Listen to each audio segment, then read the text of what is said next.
Now we're going over the guided practice for parallelograms. So we're on looking for JK. JK is this side, and that side is parallel with LM. So we can set those two equal to each other. 7x equals 3x plus 14. Subtract 3x from both sides. So we have 4x equaling 14. Divide by 4 on both sides. So we have x equaling 7/2. But we need to find JK, so we need to substitute that 7/2. So 7 times 7/2.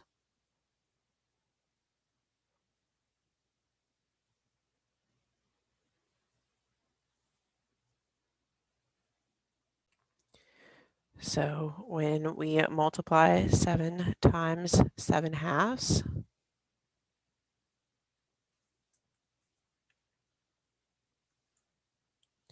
we get 49/2. So that's the length of JK. That also means that it is the length of LM. So LM is also 49/2. Then next up, we are looking for the measure of angle L. So we've got angle L, and we have information about angle M as well. And we know that these are same side interior angles, which means that they are supplementary. So we can add these two together and set it to equal to 180 degrees and solve for Z that way. So we have 5z minus 6 plus 2z minus 3 equaling 180. Combine our like terms. That gets us 7z minus 9 equaling 180. We're going to add 9 to both sides. We have 7z equaling 189. And 189 divided by 7 is 27. So z equals 27. Now we need to go and substitute it in for angle L. So 2 times 27 minus 3.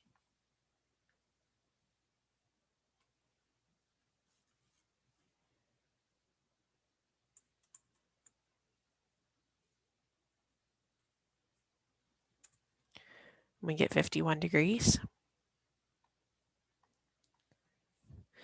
And then again, we've already solved for z. We need to find the measure of angle M, so we need to substitute 5 times 27 minus 6. So 5 times 27 minus 6, we get 129 degrees.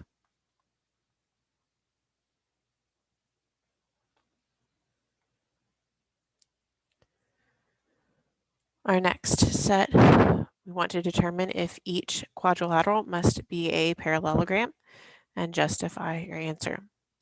So on this first one, we know that we have opposite angles that are congruent. So that is one of our properties that tells us that we have a parallelogram. So yes, this is a parallelogram because opposite angles are congruent.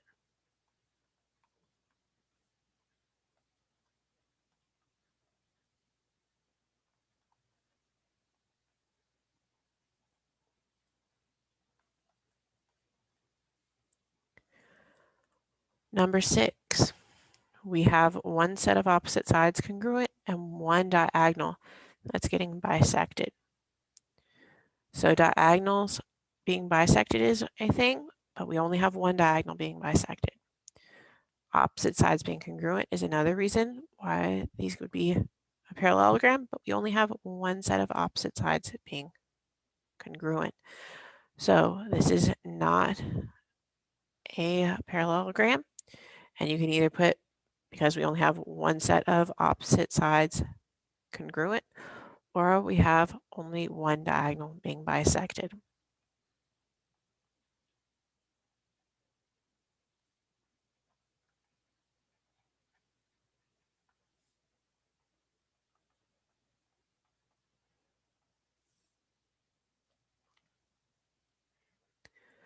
Number 7, we have one set of opposite sides that are congruent, and we have a set of angles that are congruent. Now, these are not opposite angles that are congruent.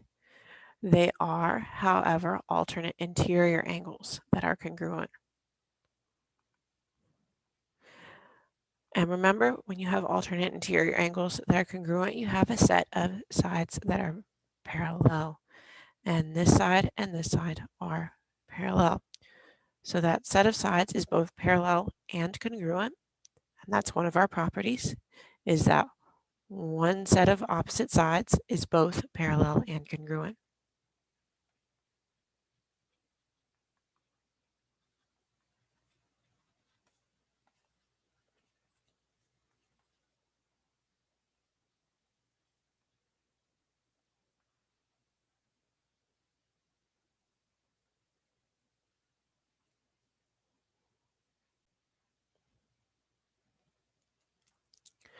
And our last example on the guided practice, we want to find the values of A and B that would make the quadrilateral a parallelogram.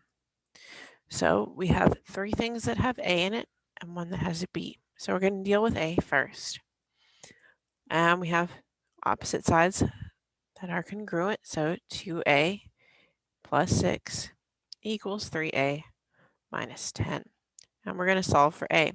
Subtract 2A from both sides and add 10 to both sides.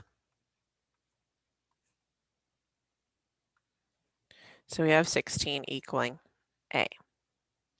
So we've got A now. That means we can plug it in to our third side that has A. So 5 times 16 plus 1